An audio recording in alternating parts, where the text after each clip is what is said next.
Puji Tuhan, haleluya. Assalamualaikum warahmatullahi wabarakatuh. Shalom, Om Swastiwastu, Namo Buddhaya, salam kebajikan. Nah, teman-teman, Bapak Ibu, saudara-saudari dimanapun berada pada kesempatan pagi menjelang siang hari ini, tentunya kita sudah tahu semua ya teman-temannya bahwa yang viral itu soal saudara kita di Maja yang tidak diperbolehkan ya untuk merayakan ibadah Natal di wilayah mereka sendiri, dan alasannya juga kita sudah tahu itu karena memang di Maja tidak ada gedung gereja, sehingga itulah yang membuat pemerintah di sana ya, baik itu Bupati Lebak juga yang akhirnya memberikan kebijakan ya dengan menghimbau agar saudara kita umat Kristen yang ada di Maja ya beribadah Natal di Rangkas Bitung saja. Ya itu karena ada keputusan bersama melalui musyawarah dari FKUB, dan ada memang informasi-informasi dari warga di Maja dan juga termasuk camat bahwa selama ini mereka merasa resah dengan keberadaan orang-orang Kristen yang ada di Maja karena mereka hanya beribadah di rumah-rumah warga sendiri. Saya pikir di sini tidak ada kaitannya. Seharusnya ya pemerintah juga harus turut memberikan keamanan di sini. Nah, sebelum saya memberikan sebuah tanggapan-tanggapan yang tadi malam juga kita sudah dengarkan dari Pak Ferdinand, tapi pada kesempatan ini terlebih dahulu saya akan mengajak kita teman-temannya untuk mendengarkan ya bagaimana tanggapan dari saudara kita dari Timur, dan langsung saja kita akan melihat lewat video yang satu ini. Kita akan lihat teman-teman ya.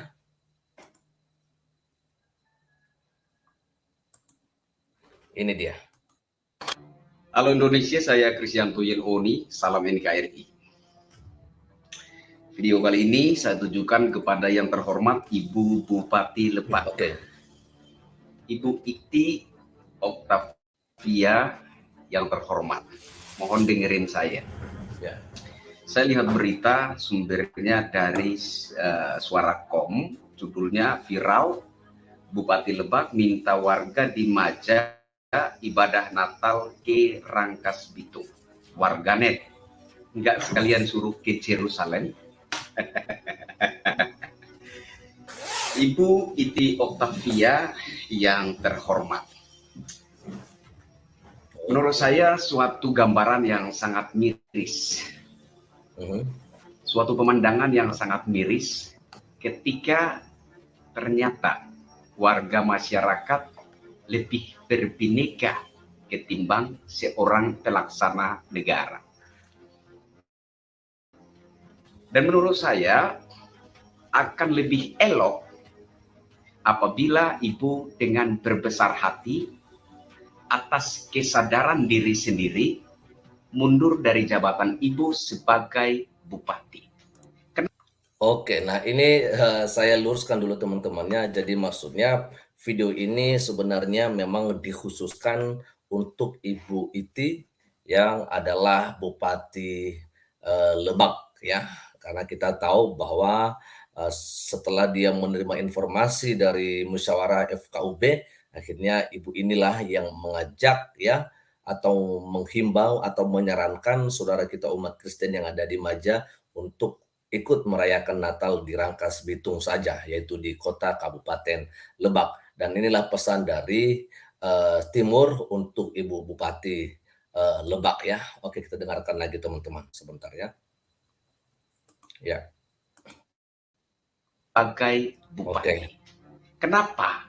Karena menurut saya oknum-oknum seperti Ibu Iti Oktavia ini tidak layak menjadi pelaksana negara. Saya ulangi, akan lebih elok jika Ibu dengan berbesar hati dan atas kesadaran diri sendiri mundur dari jabatan Ibu sebagai bupati. Karena oknum seperti Ibu Iti Octavia ini tidak layak menjadi pelaksana negara.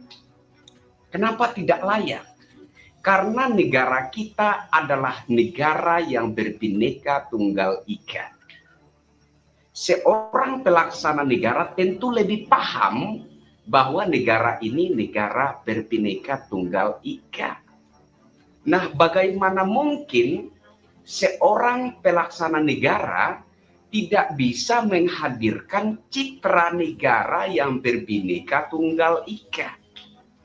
Dari sisi ini, menurut saya, Ibu tidak layak menjadi bupati.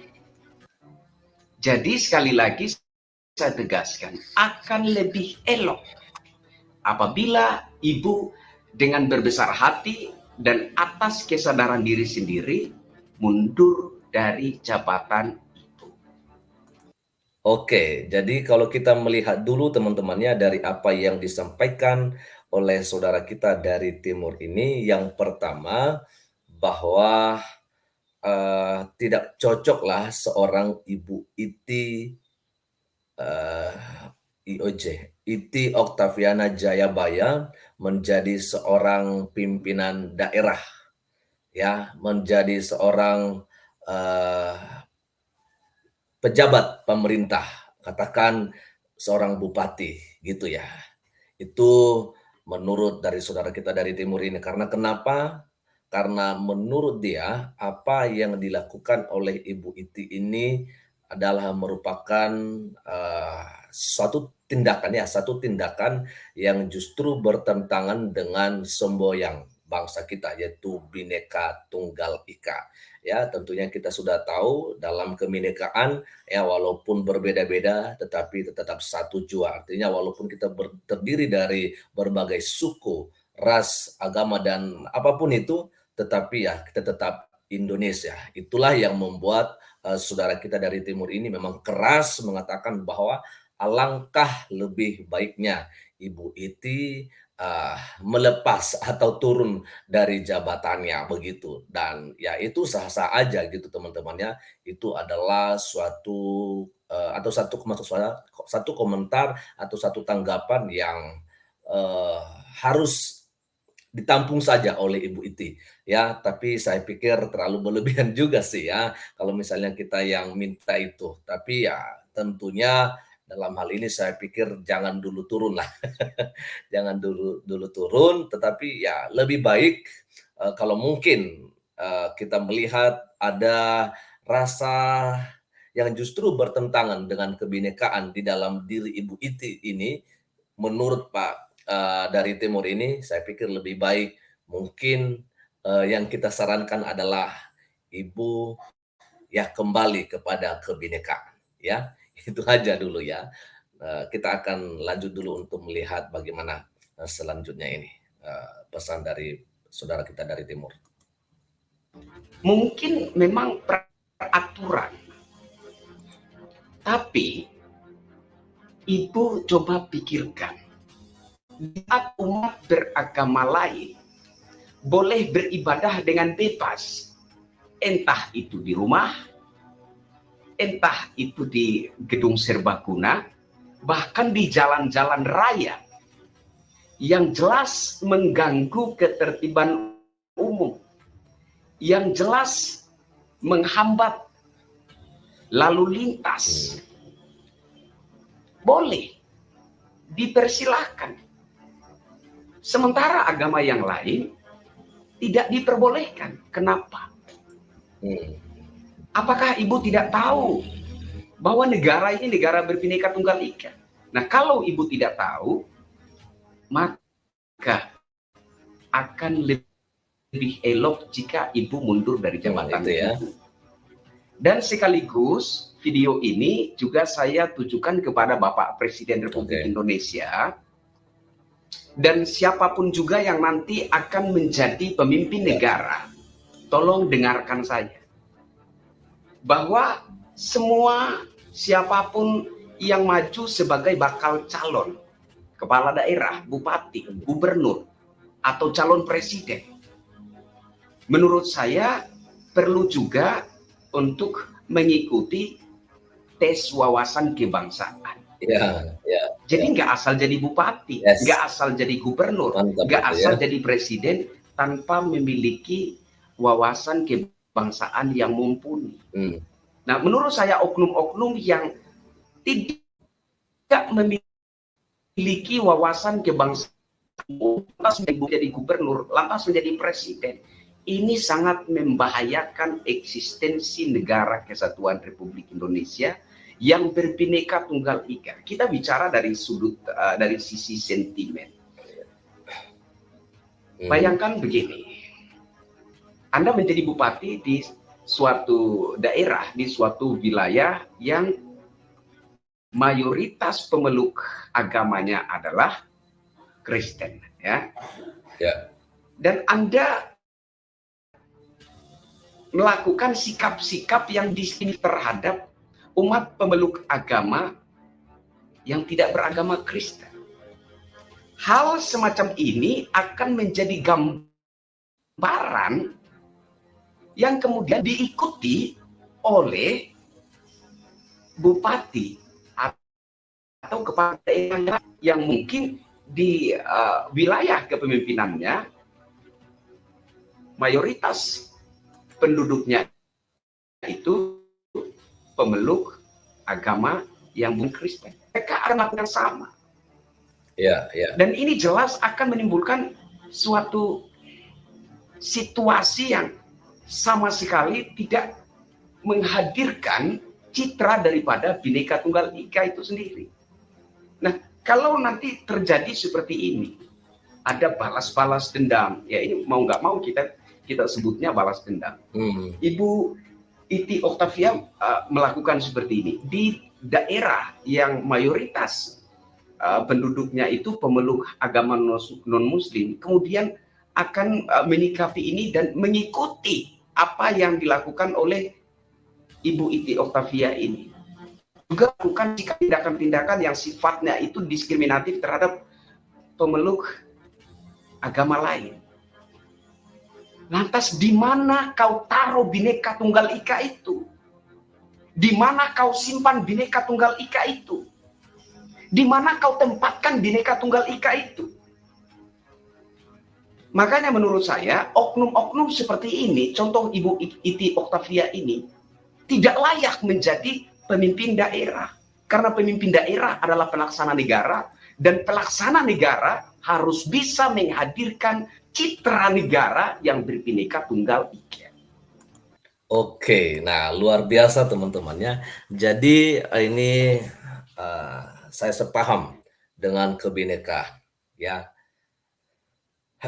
Masalah Ibu Iti memang dari awal juga saya pikir benar bahwa dia memberikan pelarangan. Memang tidak seperti begitu.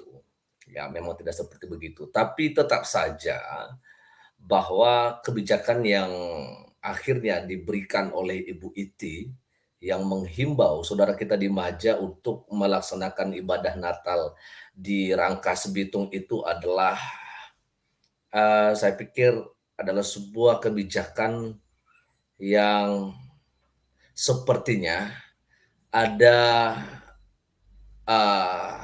dorongan gitu ya, atau ada semacam yang melatar belakangi, atau ada semacam yang membuat Ibu Iti mau tidak mau, ya itulah keputusannya.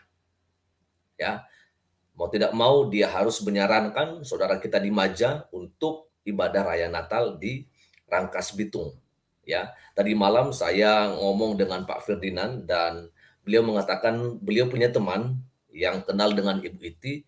Ibu Iti sebenarnya orangnya toleran ya, toleran, tapi ya mungkin saja oleh karena rekomendasi dari FKUB sesuai dengan musyawarah ya dan mufakat mereka yang di mana mereka memang tidak memperbolehkan saudara kita di Maja untuk melaksanakan ibadah.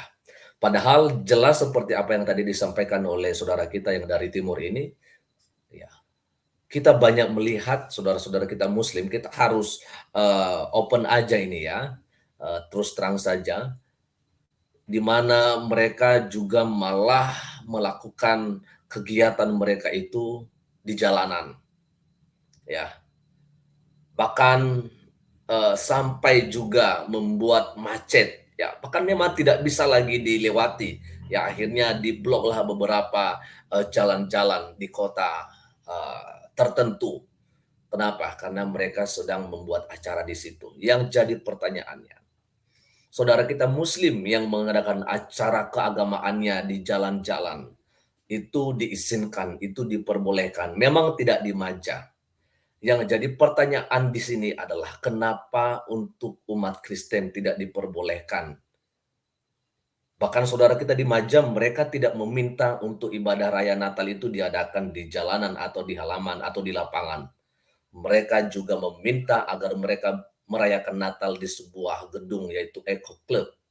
Tetapi kenapa ya justru Ibu Iti lebih mendengarkan rekomendasi ya musyawarah dari FKUB, ya.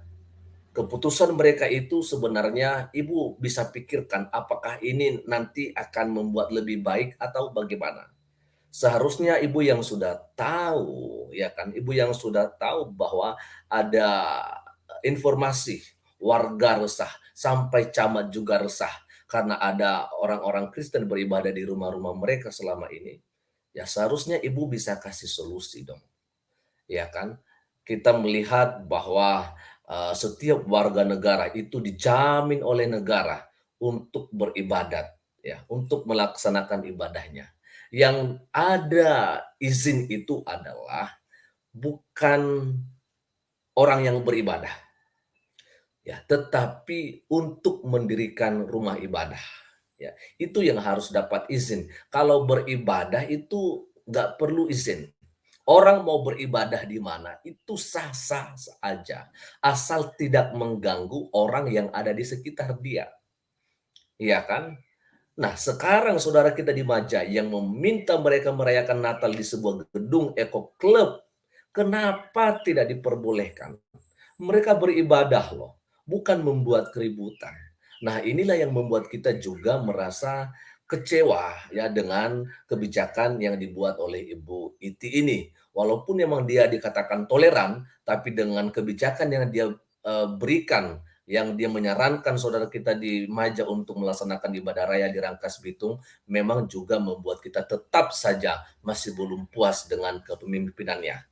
Ya, tapi dengan ini tentunya kerinduan kita ke depan Ibu Bupati boleh lebih lagi berhikmat ya agar memberikan apa namanya kebijakan-kebijakan yang berkeadilan lah ya, yang memberikan rasa eh, kebinekaan ya, sekalipun beda suku, beda agama, beda ras, tetapi yang penting itu adalah bagaimana negara memberikan jaminan ya kemerdekaan untuk beribadah kepada setiap warga negara. Itu yang paling penting. Oke teman-temannya kita akan lanjut, ini mungkin yang terakhir. Saya kira hanya itu saja yang ingin saya sampaikan. Sekali lagi saya mohon kepada Bapak Presiden dan siapapun juga yang nantinya akan menjadi pemimpin bangsa ini, agar supaya oknum-oknum yang maju sebagai calon bupati, calon gubernur, maupun juga calon presiden, harus memiliki wawasan kebangsaan. Supaya ketika terpilih menjadi pelaksana negara, dia bisa menghadirkan citra bangsa, citra negara ya, yang berbineka tunggal ika itu setuju kepada rakyat. Setuju. Saya kira itu. Saya Kristianto Yen Oni, salam NKRI. Oke, luar biasa teman-temannya, kita sudah mendengarkan apa pesan khusus yang disampaikan saudara kita dari timur untuk Ibu Bupati Iti ya, Bupati maksud saya Bupati Lebak teman-temannya, dan juga yang disampaikan pesan kepada Bapak Jokowi atau siapa nanti yang akan terpilih ke depan menjadi orang nomor 1 di Indonesia. Yang penting kita merindukan setiap pimpinan-pimpinan di daerah, baik itu di tingkat provinsi, kabupaten, ya agar benar-benar ya dicarilah orang-orang yang memang menjunjung tinggi yang namanya kebinekaan. ya kan? Karena kenapa? Harapan kita tidak mau lagi ada terjadi peristiwa-peristiwa yang seperti begini, ya kan? Memang di Maja tidak ada gereja, itu sebabnya di sana tidak diperbolehkan, ya. Yang perlu mendapatkan izin itu sekali lagi bukan masalah ibadahnya, tapi masalah gerejanya, ya, IMB-nya, ya. Tadi malam kita sudah dengarkan dari Pak Ferdinand, ya, soal beribadah itu bebas. Yang penting tidak mengganggu orang lain, orang sekitar kita. Ya kan? Yang harus mendapatkan izin itu adalah ketika kita mau membangun rumah ibadah. Katakan gereja untuk saudara Kristen dan kita mau yang namanya IMB. Sedangkan selama ya orang Kristen contohnya ya di suatu daerah belum sampai 90 jiwa dewasa dan mendapatkan 60 pendukung dari luar, maka bukan berarti di daerah itu tidak diperbolehkan untuk melaksanakan ibadah. Mereka tetap boleh melaksanakan ibadah. Bahkan tugas negara di sini adalah memfasilitasi mereka, ya, bagaimana agar mereka ini bisa beribadah walaupun mereka masih belum bisa mendirikan gedung gereja sendiri. Di Rukokah sudah banyak gereja-gereja, ya, banyak sekali sekarang di mall juga sudah banyak gereja-gereja, ya, dialihfungsikan, ditambahkan untuk penggunaannya. Tetap IMB-nya adalah IMB mall kalau dia itu adalah mall, tetapi fungsinya ada bagian-bagian yang memang dikhususkan untuk dipakai untuk beribadah. Itu tidak melanggar. Justru melanggar jikalau kita melarang untuk beribadah, ya, apalagi ada laporan warga termasuk camat resah dengan warga atau orang Kristen yang beribadah di rumah warga. Kenapa resah? Harusnya kita bersyukur Pak Camat. Orang-orang yang di Maja itu adalah orang-orang yang suka beribadah kepada Tuhan. Ya.